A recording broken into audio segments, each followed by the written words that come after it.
សលេខសោតទី8ខ្ញុំបានស្ដាប់មកយ៉ាងនេះសម័យមួយព្រះមានជោគគង់ក្នុងវត្តចេតពុន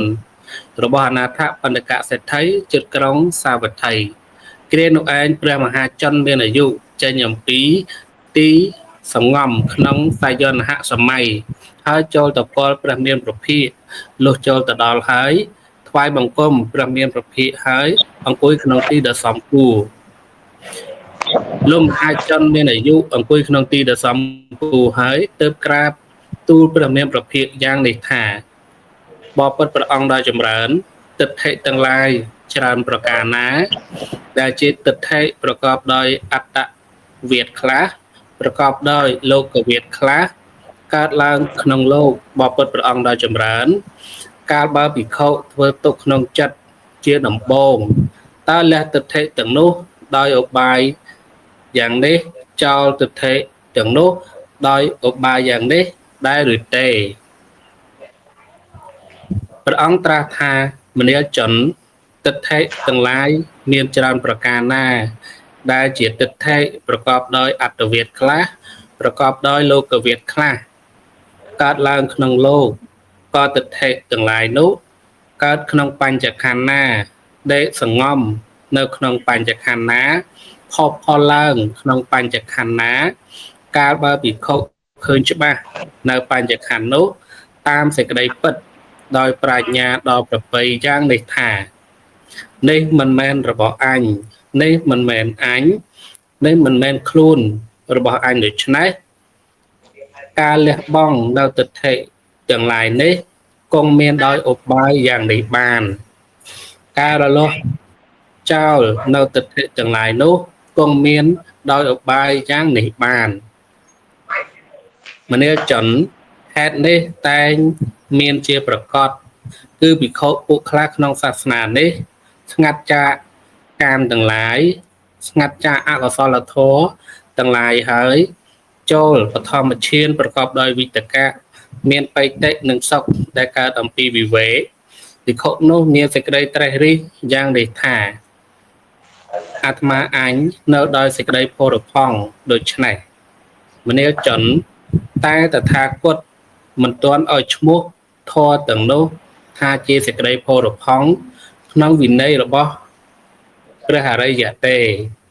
គ្រាន់តែឲ្យឈ្មោះធម៌ទាំងនោះថាជាការនៅសបាយក្នុងបច្ចុប្បន្នក្នុងវិន័យរបស់ព្រះអរិយប៉ុណ្ណោះមនាលជនហេតុនេះតែងមានជាប្រកបគឺភិក្ខុពួកខ្លះក្នុងសាសនានេះចូលទុតិយឈានដែលកើតក្នុងសន្តាននៃខ្លួនប្រកបដោយសេចក្តីជ្រះថ្លាគឺសទ្ធាមានសភាពជាចិត្តខ្ពស់ឯកមិនមានវិតកៈមិនមានវិចារៈមានបៃតិនិងសុខកើតអំពីសមាធិ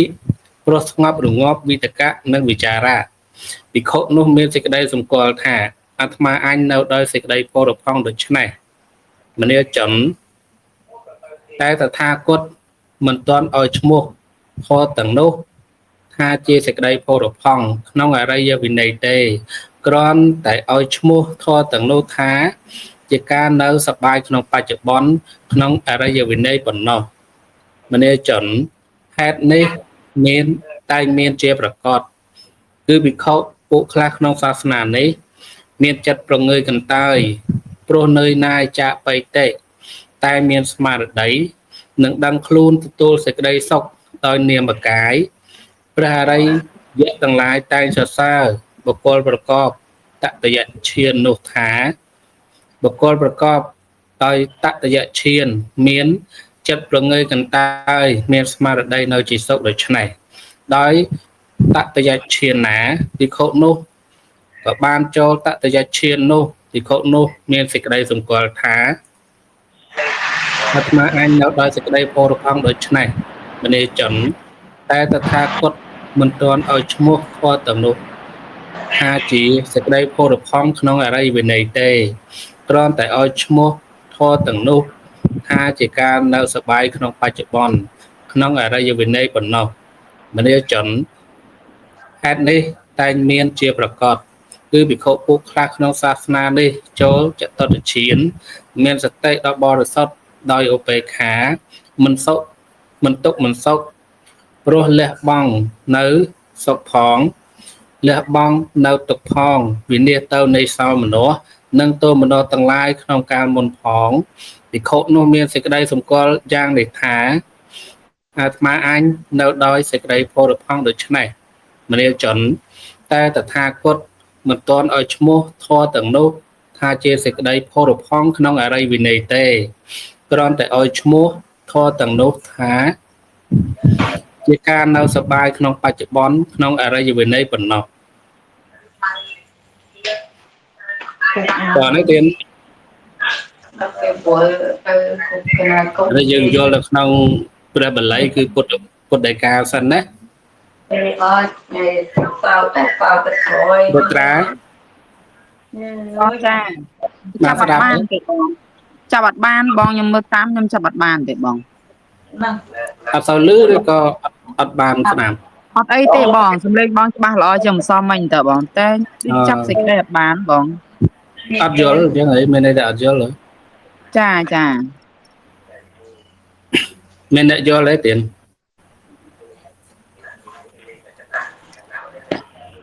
ខ្ញុំកាន់តែអត់យល់ទេបងអត់យល់ទេបងចាប់ស្ដីអត់បានតើបងឯងយល់ហើយបើមកទៅពេលបងឯងហើយទៅពីអូនតែអញ្ចឹងតាមសេចក្តីនេះមានន័យថាតាមនោះព្រះអង្គគង់នៅណានៅវត្តចេតពុននៃជាអារាមរបស់អនាថបណ្ឌកសេដ្ឋីអញ្ចឹងវិខុដែលឈ្មោះចន្ទៈហ្នឹងណាចេញអំពីសង្ងំនៅក្នុងសៃយនហសម័យគឺចេញអំពីសមាបត្តិមកចាហើយបានចូលតកលព្រះអង្គមិនអញ្ចឹងចាតែក៏ទូសូព្រះអង្គសូថាម៉េចខ្លះទិដ្ឋិទាំងឡាយ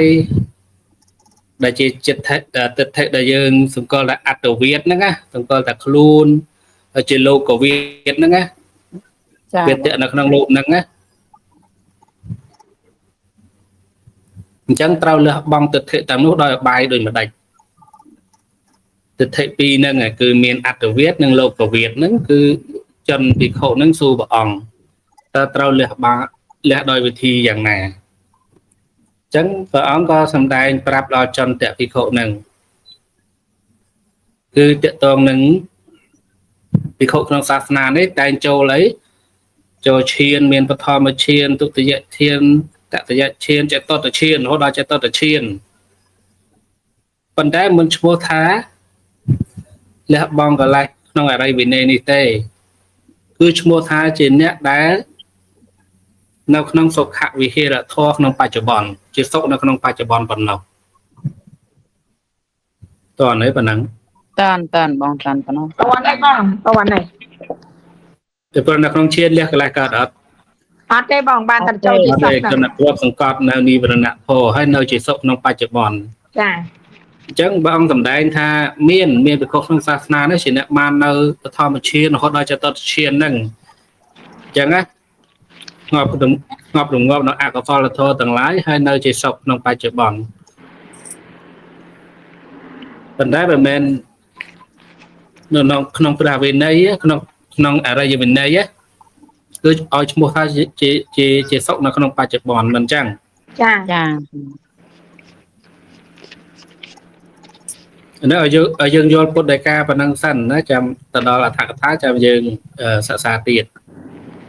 អញ្ចឹងក្នុងលំដាប់នៃឈាននឹងឈានណាដែលប្រសិទ្ធៈវិតកវិចារៈដោយចតុបន័យយើងយល់ទេណាចាបាទអញ្ចឹងយើងនឹងអានទៅទៀត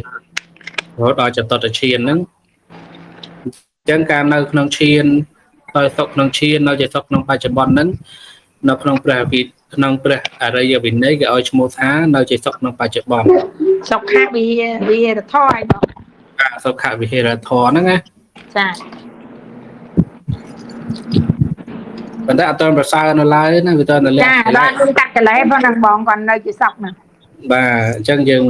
ទៅទៀតនៅឲ្យយើងយល់កន្លែងហ្នឹងរឿងរ៉ាវដែលភិក្ខុចន្ទៈចេញអំពី សមាបត្តិមកស៊ូគាល់ព្រះសម្ពុទ្ធតទៅនឹងលះនៅអត្តវិទនិងលោកវិទចឹងតើអត្តវិទនឹងយ៉ាងម៉េចលោកវិទនឹងយ៉ាងម៉េចយើងចាំសិក្សានៅក្នុងព្រះអត្ថកថាយើងឲ្យដឹងប៉ុណ្ណឹងមកដឹងរឿងរ៉ាវលំដាប់អញ្ចឹងណាចា៎មនេចនហេតុនេះតែងមានប្រកបគឺវិខុពុខ្លះក្នុងសាសនានេះចូលអាកាសានចាយតនៈ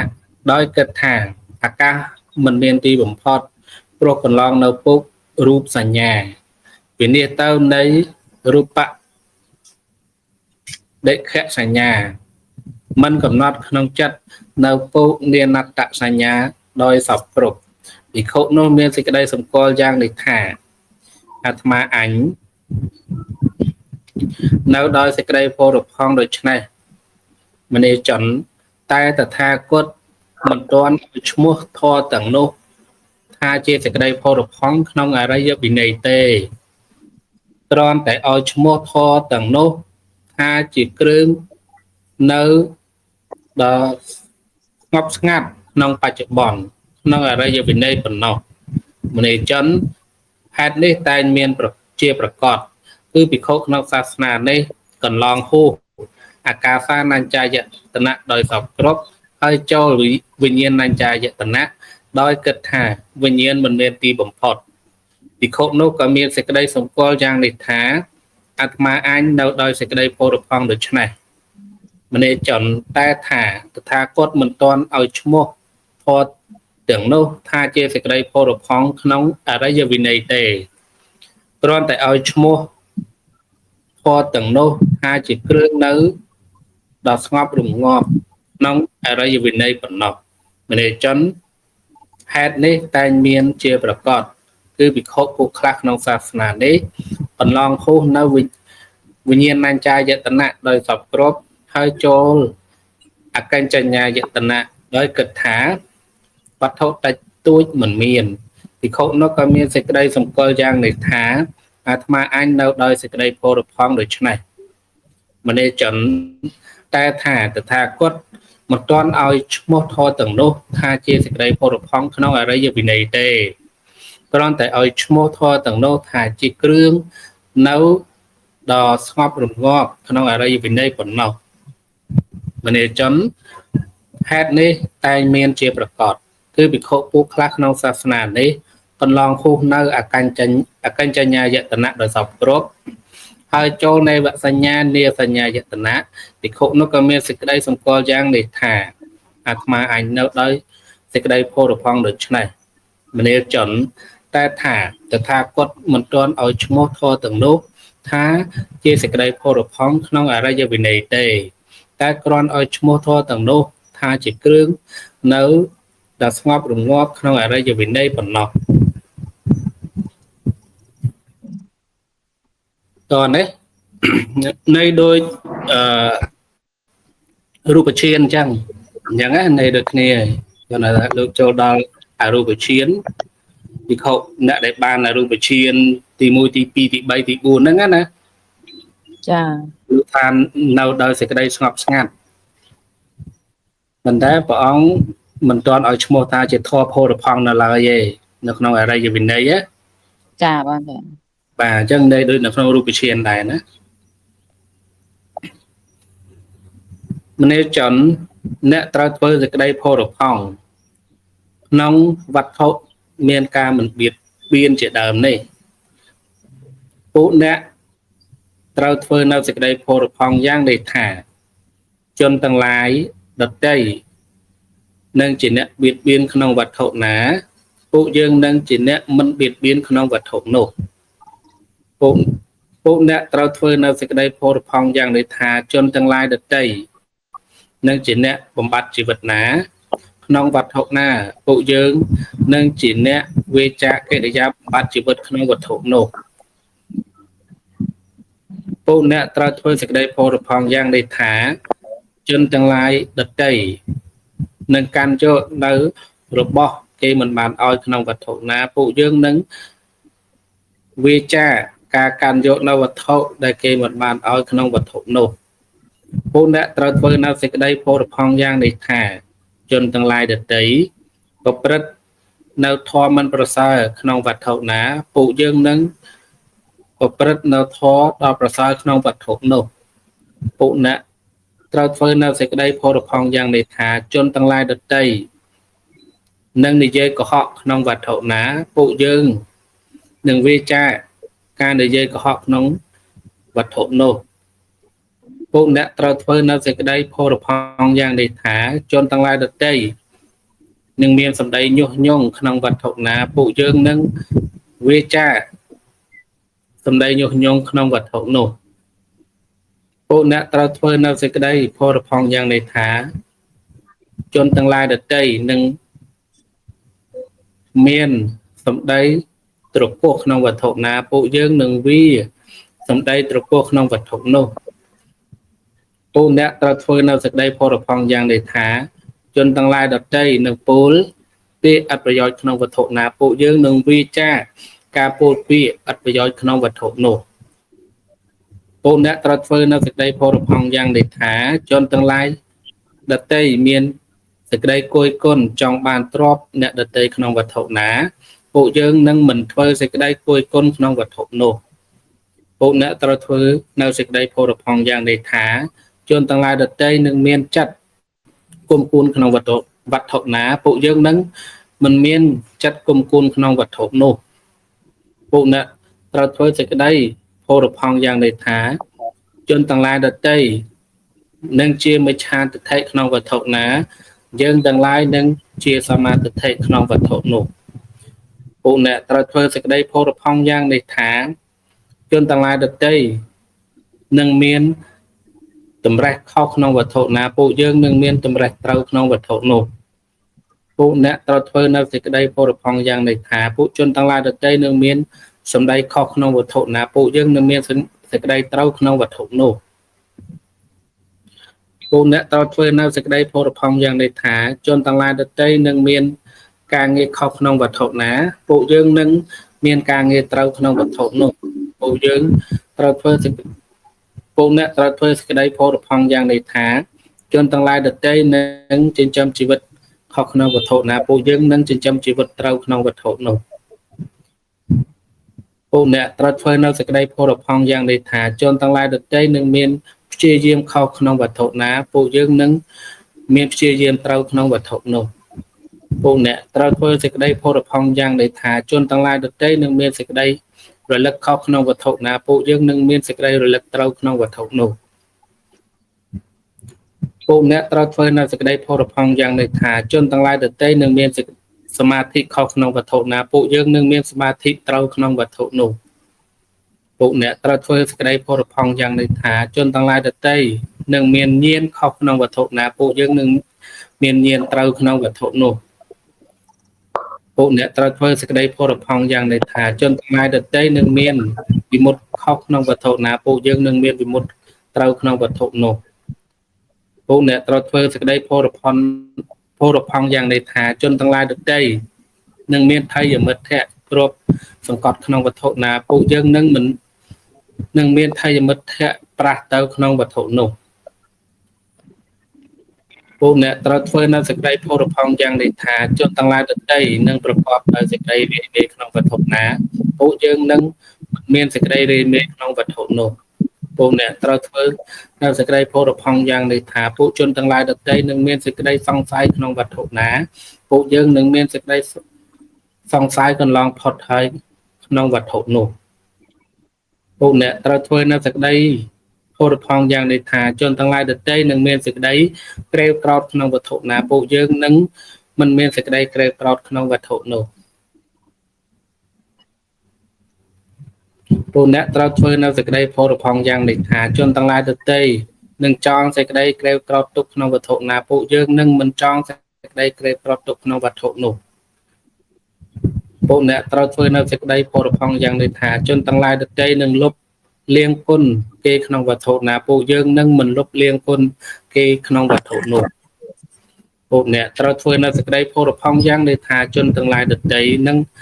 ដំកើងរឹកស្មើក្នុងវត្ថុណាពួកយើងនឹងមិនដំកើងរឹកស្មើក្នុងវត្ថុនោះ ពួកអ្នកត្រូវធ្វើនៅសេចក្តីផុសផង់យ៉ាងនេះថាជនទាំងឡាយដទៃនឹងច្រណែនក្នុងវត្ថុណាពួកយើងនឹងមិនច្រណែនក្នុងវត្ថុនោះពួកអ្នកត្រូវធ្វើនៅសេចក្តីផុសផង់យ៉ាងនេះថាជនទាំងឡាយដទៃនឹងមានសេចក្តីកំណាញ់ក្នុងវត្ថុណាពួកយើងនឹងមិនមានសេចក្តីកំណាញ់ក្នុងវត្ថុនោះពួកអ្នកត្រូវធ្វើនៅសេចក្តីផុសផង់យ៉ាងនេះថាជនទាំងឡាយដទៃនឹងអួតអាងក្នុងវត្ថុណាពួកយើងនឹងមិនអួតអាងក្នុងវត្ថុនោះបាទបានខ្លះទៀតបានបងក៏ដឹងយល់ខ្លះចឹងទៅទៀតពួកអ្នកត្រូវធ្វើនៅសេចក្តីផុសផង់យ៉ាងនេះថាជនទាំងឡាយដទៃនឹងមានមាយាក្នុងវត្ថុណាពួកយើងនឹងមិនមានមាយាក្នុងវត្ថុនោះ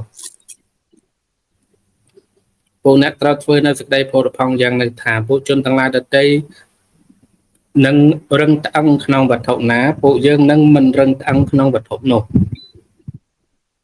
ពួកអ្នកត្រូវធ្វើនៅសេចក្តីផុសផង់យ៉ាងនេះថា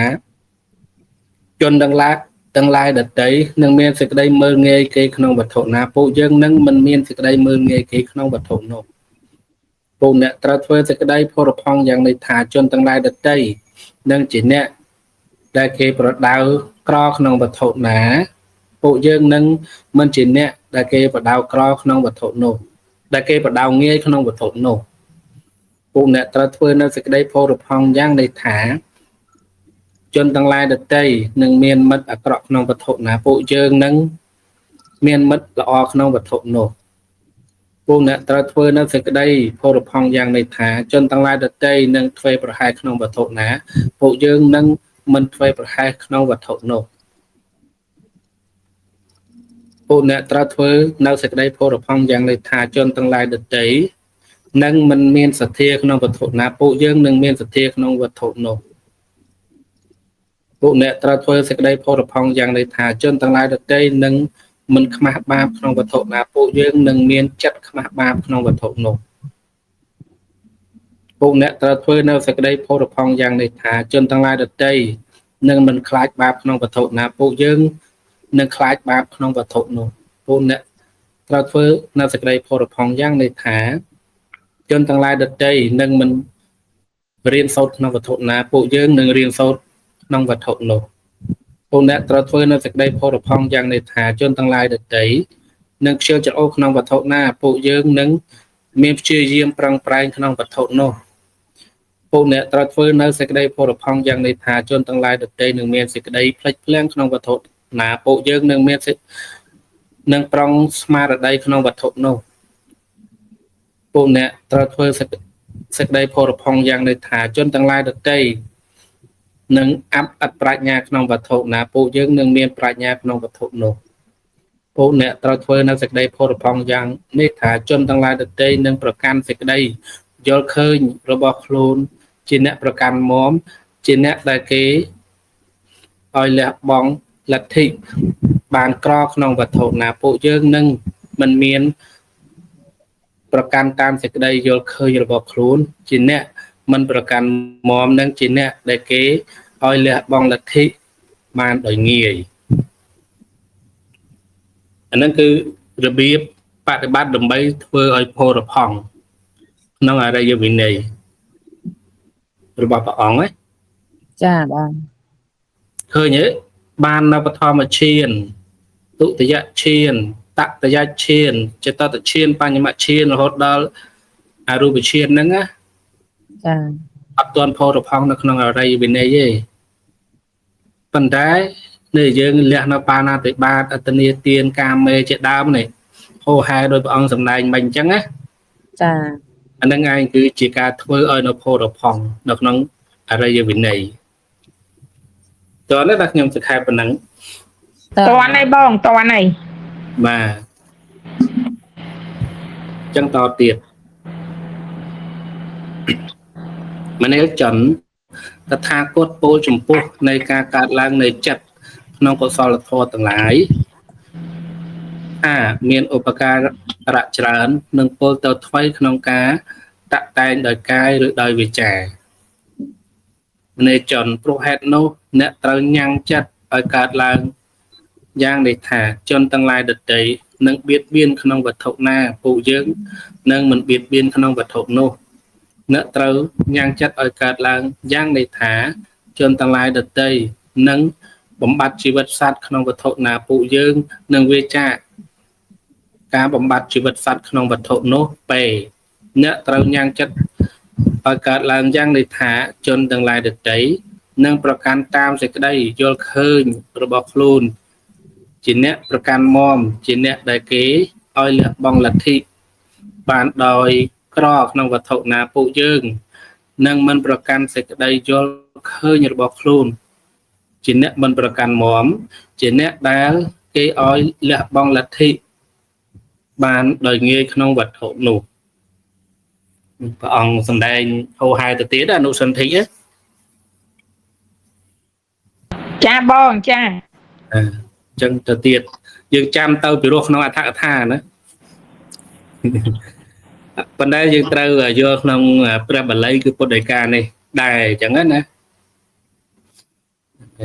ញ្ចឹងឃើញព្រះអង្គសរសើរឈាននេះឈាននៅត្រឹមស្ងប់រងាប់នៅអកុសលធម៌ហ្នឹងជាសុខវិរធម៌ក្នុងបច្ចុប្បន្នប៉ុន្តែនៃការបកណ្ដាលនិបាតវាចាការសម្លាប់សត្វវាចាការលួចទ្រព្យជាដើមនេះល្អណាចាព្រោះទៅជាពរផង់របស់ចិត្តណាអាគេធ្វើយើងអត់ធ្វើគេធ្វើយើងអត់ធ្វើអញ្ចឹងណាព្រះអង្គសរសើរឃើញអញ្ចឹងបានត្រូវមានសិលហ្នឹងណាទៅទៀតមនេជនដូចជាផ្លូវមិនស្មើមានផ្លូវស្មើដតីសម្រាប់ជិះវៀងផ្លូវមិនស្មើនោះមនេជនពំនោះតោតដោយកំពុងមិនស្មើមានកំពុងស្មើឲ្យទៀតសម្រាប់ជិះវៀងកំពុងមិនស្មើនោះមានឧបមាយ៉ាងណាមនេជនបរោះបុគ្គលជាអ្នកបៀតបៀនរមែងមានការមិនបៀតបៀនសម្រាប់ជិះវៀងចាញ់មានឧបមាយ៉ាងនោះឯងឃើញទេផ្លូវអត់ស្មើតែប៉ុន្តែមានផ្លូវដែលស្មើនឹងសម្រាប់ជិះវៀងផ្លូវដែលមិនស្មើនឹងយ៉ាងណាវិញការបៀតបៀននឹងវាមានផ្លូវដែលជិះវៀងការបៀតបៀននឹងអញ្ចឹងណាចាបងចាបរោះបុគ្គលអ្នកសម្លាប់សត្វមានចេតនាវាចាការសម្លាប់សត្វសម្រាប់ជិះវៀងបរោះបុគ្គលអ្នកកាន់យកទ្រព្យដែលគេមិនបានឲ្យមានចេតនាវាចាការកាន់យកទ្រព្យដែលគេមិនបានឲ្យសម្រាប់ជិះវៀងបរោះបុគ្គលអ្នកប្រព្រឹត្តធម៌មិនប្រសើរមានការប្រព្រឹត្តធម៌ដល់ប្រសើរសម្រាប់ជិះវៀងបរោះបុគ្គលអ្នកនិយាយកុហកមាន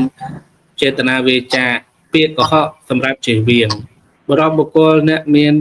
សម្ដីញុះញង់មានចេតនាវាចាសម្ដីញុះញង់សម្រាប់ជិះវៀង